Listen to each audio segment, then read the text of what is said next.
படத்தை பத்தி உண்மையை சொல்றேன். படம்னா படம், இவன் சொல்லுறதுலாம் ஏத்துக்காதீங்க, இவன் நெகட்டிவ் ரிவ்யூ தான் கொடுப்பான். படம்னா படம், சூப்பர் படம், அருமையா எடுத்திருக்காங்க. சந்தானம் சார் ஆக்டிங்லாம் வேற லெவல்ல இருக்கு. அந்த கதை ஒன்னொன்னும் பாத்தீங்கன்னா அப்படியே சீட் எட்ஜ்லயே உட்கார வைக்கிறாங்க. ஆமா, ஒவ்வொரு சீனும் அந்த பேயெல்லாம் காட்டும் போது அப்படியே டெரிஃபிக்கா இருக்கு. உச்சா போயிடுமோன்னு வேற பயம். சமையா இருக்கு. 2 வாட்டி போயிட்டு ஆமா, வாஷ்ரூம் போயிட்டு வந்த 2 வாட்டி. ஃபேமிலி ஆடியன்ஸ் எல்லாம் கண்டிப்பா வந்து பாக்கலாம். கிட்ஸ் எல்லாம் வந்து செமையா என்டர்டெயின் ஆவாங்க. அப்படிலாம் சொல்லணும்னு எனக்கு ஆசை. சொல்லலாம் வந்தோம். பட் ஆனா ஓப்பனா சொல்றேன், படம் வந்து சத்தியமா தலைவா சந்தானம் படம் டாடா மர்கையா அவர் பேச டைலாக் டெலிவரி சரியில்லை. சொல்ற வார்த்தைகளும் கடுப்பாது. அந்த மாதிரி மட்டமான ஒரு படம். ஒரு ராஜேந்திரன் ஏதோ அங்க லைட்டா ஒரு காமெடி பண்றத தவிர மற்றபடி படத்துல எல்லாமே ஜீரோ. கௌதம் வாசுதேவன் அவங்க ரேஞ்ச் அவர் கேட்கிறாரு. எதுக்கு இந்த மாதிரி படத்துல எனக்கு தெரிஞ்சு ஒரே ஒரு அந்த டீம் ஒன்னே ஒன்று கேட்டுக்கிறேன். இதோட வந்து இந்த டிடி இந்த ஹாண்டட் ஹவுஸ தயவு செஞ்சு எந்த டைரக்டரும் ப்ரொடியூசரும் திருப்பி இந்த ஹாண்டட் ஹவுஸ் உள்ள போயிடாதீங்க. ஒரு வீடை காட்டுறதுதான், அதுல ஒரு 10 படிக்கட்டை காட்டுறது, அதுல ஒரு 20 ரூமை காட்டுறது, ரூம் ஆடுறது, உடையுறது, எவ்வளவு நிறையா பாக்குறது. இதையே அங்கிருந்து ஒரு உருவம் இப்படி வருது. What is this? இனிமேட்டு எங்களை தயவு செஞ்சு இப்படி கொள்ளாதீங்க. ரிவ்யூஸ் குடுக்குறோம்னா நல்லா இல்லாத படத்தை நல்லா இருக்குன்னு சொன்னா மட்டும் ஓடிடுமா? இப்ப ஓடிடுமா நான் கேக்குறேன். நல்லா இருக்கிற படத்தை நல்லா இல்லைன்னு சொன்னா அதோட ஓட்டத்தை தடுக்கவும் முடியாது. நல்லா இல்லாத படத்தை நல்லா இருக்குன்னு சொன்னா ஓடவும் முடியாது. இல்ல, மிகப்பெரிய தப்பு ரிவ்யூஸ பத்தி பேசியிருக்காங்க. சந்தானம் வந்து ஒரு ரிவ்யூ கொடுக்குறவர், அவர் ரிவ்யூ கொடுக்குற சீனே படத்துல இல்லையே. அதால பிரச்சனை வருதுன்றீங்க. அந்த பிரச்சனை படத்துல இல்லையே. அப்புறமா எப்படி சிங்க் ஆகும் படத்துல? நான் கேக்குறேன், டிரெக்டர் சாரை கேக்குறேன் நேரடியா. கதை பேய் வீட்டுல தான் எடுக்க போறீங்க. 2 ஹவரும் எங்களால அங்க உட்காந்து இருக்க முடியுமா? அப்ப என்ன பண்ணிருக்கணும்? ஒரு 10 நிமிஷமோ ஒரு 20 நிமிஷமோ அழகா இந்த ரிவ்யூ கொடுக்கறத பத்தியும் அதால வர பிரச்சனைகள் பத்தியும் படத்துல போட்டுட்டு அதுக்கப்புறமா ஹாண்டட் ஹவுஸ்குள்ள தூக்கின்னு போனீங்கன்னா ஓகே. 2 ஹவரும் அந்த வீடியோ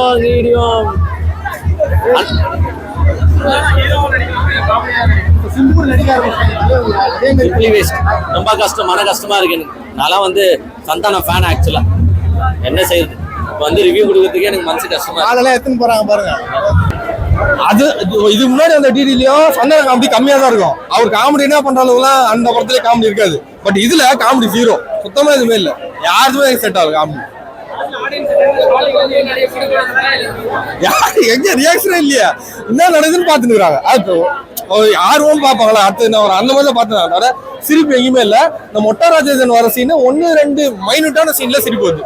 அது ஒரு டபுள் மீனிங் காமெடி தான். மற்றபடி பர்ஃபார்மன்ஸ் காமெடிலாம் ஒன்றும் இல்லை. என்னத்த ப்ரூவ் பண்ணிடுறாங்க? அவருக்கு சூட்டே ஆகாத ரோல். அவர் ஏன் அதை போட்டாங்கன்னு தெரியல. வேற யாரும் போட்டுக்கலாம். அந்த மாதிரி சூட்டே ஆகாத ரோல்லாம் போட்டு வச்சுக்கிறாங்க.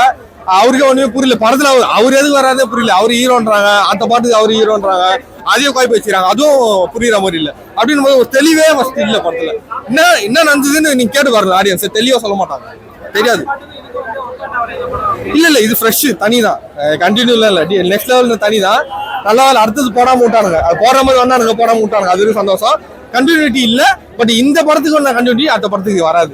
முடிச்சிட்டானுங்க. ஃபேமிலியோடயா வந்து பாருங்க என்ன நடக்குதுன்னு பாக்கலாம். ஆனா சிரியெல்லாம் மாட்டீங்க, என்ஜாய்மெண்ட்ல இருக்குது. சும்மா பாக்கலாம் பொம்மை மாதிரி. குழந்தைங்க பொம்மை, குழந்தைங்க சினிமாட்டோகிராஃபில இல்ல, இது பொம்மை படம் பாக்கணும் அப்படின்னா வந்து பாக்கலாம், தாராளமா போகலாம். வேணான்ற நிறைய படம் சான்ஸ் கொடுத்தாச்சு. இது ஒரு காமெடி தான் சொன்னோம். ஏன்னா அவர் தான் நல்லா பண்றது. ஹீரோன்னா அவருக்கு பண்ண முடியல. அவருக்கு அது மைண்ட் செட் வர மாட்டேங்குது. காமெடி என்ன பண்ணால இந்த ரீசனா மத்த அதெல்லாம் பார்த்தோம், நம்ம காமெடியா இருந்தது. அந்த மாதிரி ட்ரை பண்ணா நல்லா இருக்கட்டும். செட் ஆகல. அவரு கொஞ்சம் பண்றாரு, அதை கொஞ்சம் காமெடியா பண்ணும். அவர் வந்து அவர் தான் அப்படின்ற மாதிரி மாசா லோக்கல் பாஷை பேச சொல்லிட்டு அவரே கத்துக்கிறாரு. அந்த மாதிரி பண்ணாம ஒரு ஃபுல் அண்ட் ஃபுல் காமெடியான இறங்கி அடிப்பாரு தான் சொல்றேன். 10-2 ப்ரோ. 2 தான் ப்ரோ. இதுவும் அதிகம் ப்ரோ. காமெடியும் இல்ல, எதுவுமே இல்ல, மாசினும் இல்ல, சிரிப்பும் இல்ல, நம்ம பயமும் இல்ல. நம்ம எதுக்கு படம் டிடி நெக்ஸ்ட் லெவல் எதுக்கு ஆக்டிங் பண்ணிட்டாரு. பட் அது வந்து ஒர்த்தா இருக்குதானா? இந்த படத்துக்கு தேவையான ரோல் இல்ல. தேவையான அவரு ரெகுலரா பண்றது பண்ணிட்டாரு. அதை வேற ஏன்னா ஒரு ரொமான்டிக் மூவி யூஸ் பண்ணிடலாம். இந்த படத்துக்கு தேவை. ஆக்சுவலி ஒரு ஒன் டைம் வாட்சபிள், அவ்வளவுதான் சொல்ல முடியும். ஏன் அப்படின்னா படத்துல சுத்தமா உட்காரவே முடியலடா. ஃபர்ஸ்ட் ஹாப்ல இருந்து வெளியே வந்துடலாம் டீ காஃபிலாம் வேணுமா வாங்கி சாப்பிட்டு வீட்டுக்கு வந்துடலாம் அப்படிங்கிற மாதிரிலாம் இல்லை. அதே நேரத்தில் பார்த்தீங்கன்னா ரொம்ப ஆகன்னு பாராட்டி ஒரு 10 டைம் பார்க்கலாம் மரண மாசா இருக்குடா அப்படிங்கிற மாதிரிலாம் இல்லாம ரொம்ப நீட்டா, அதாவது எப்படின்னா ஒரு 1 டைம் சும்மா பார்க்கலாம் அப்படிங்கிற மாதிரி. இந்த படத்துல அவங்க டைரக்டர்கிட்ட எனக்கு ரொம்ப பிடிச்ச விஷயமே எங்களுக்கு சப்போர்ட் பண்ணி படம் எடுத்ததுக்காண்டி தேங்க்ஸ் சொல்லுவோம். ரொம்ப வருத்தப்படுற விஷயம் அப்படின்னு பாத்தீங்கன்னா சந்தானமோட காமெடி இல்லையோ அப்படிங்கிற மாதிரி தோணுச்சு. ஏன்னா அவரோட கவுண்டருக்காண்டி தான் படமே. அந்த டைமிங்ல கொடுக்குற கவுண்டர் டோட்டலா மிஸ். காமெடியே இந்த படத்துல எங்கேயுமே எனக்கு ஒர்க் அவுட் ஆகலையோ அப்படிங்கிற மாதிரி தோணுச்சு. அதாவது இருந்துச்சானே யோசிக்கிற அளவுக்கு இருந்தது. ஃபர்ஸ்ட் ஹாப்ல எங்கேயுமே காமெடியில ரொம்ப சீரியஸா போற மாதிரி இருந்தது. செகண்ட் ஹாப்லயும் பாத்தீங்கன்னு வச்சுக்கோங்களேன் விறுவிறுப்பா போகுது. பட் நம்ம இப்ப மொட்டை ராஜேந்திரன் அவர்லாம் வந்து ஒரு காமெடி பண்ணும்போது அதுக்கு ஈடு கொடுத்து நம்ம சந்தானம் எப்பவுமே ஒரு கவுண்டர் ஒன்று போட்டுருவாரு. எவ்வளவு பெரிய படமா இருந்தாலும் அந்த இடத்துல கவுண்டர்னு ஒரு விஷயம் வரும். அந்த கவுண்டர் இந்த படத்துல இல்லையோ, காமெடியை போட்டு ஏன் இப்படி சொதப்பி வச்சிருக்காங்க, காமெடியில நீங்க வந்து காமெடிக்குன்னு தனியா யாரையாவது ஒரு ஃபிக்ஸ் பண்ணிருக்கலாமோ அப்படிங்கிற மாதிரி தோணுச்சு. அந்த காமெடிங்கிற ஒரு விஷயம் இல்லாதனால டோட்டலா நாங்க ஃபுல் ஃபீலா சாப்பிட்ட மாதிரி ஒரு ஃபீல் இல்லை. அவர் காமெடியா நடிச்சா ஒரு செம்மையா இருக்குங்க. ஏன்னா மதகஜ ராஜால பாத்தீங்கன்னு வச்சுக்கோங்களேன் அவர்கிட்ட அந்த ஒரு ஃபீல் வந்து வேற எங்கேயுமே கிடைக்காது. 10 இயர்ஸ்க்கு முன்னாடி, ஆக்சுவலி 12 இயர்ஸ்க்கு முன்னாடி எடுத்த படம் நினைக்கிறேன்.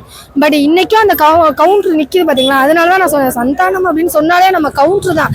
அந்த கவுண்டர் இந்த டோட்டலா அந்த படத்துல மிஸ் டோட்டலாவே இருக்காது. அவர் எந்த இடத்துலயுமே காமெடி பண்ணிருக்க மாட்டாரு, கவுண்டர் கொடுத்துருக்க மாட்டாரு. எனக்கு அது ஒரு வருத்தமா இருந்தது. ஏன்னா கௌதம் வாசுதேவன் சார் வந்து இந்த இடத்துல நான் எதிர்பார்க்கவே இல்லை. சீரியஸ்லி ஒரு சீன் 2 சீன் கெஸ்ட் ரோல் மாதிரி வருவாரு ட்ரெய்லர் பார்த்தோன்னே அப்படின்னு படம் முழுக்கவே டிராவல் பண்ணுவாங்க.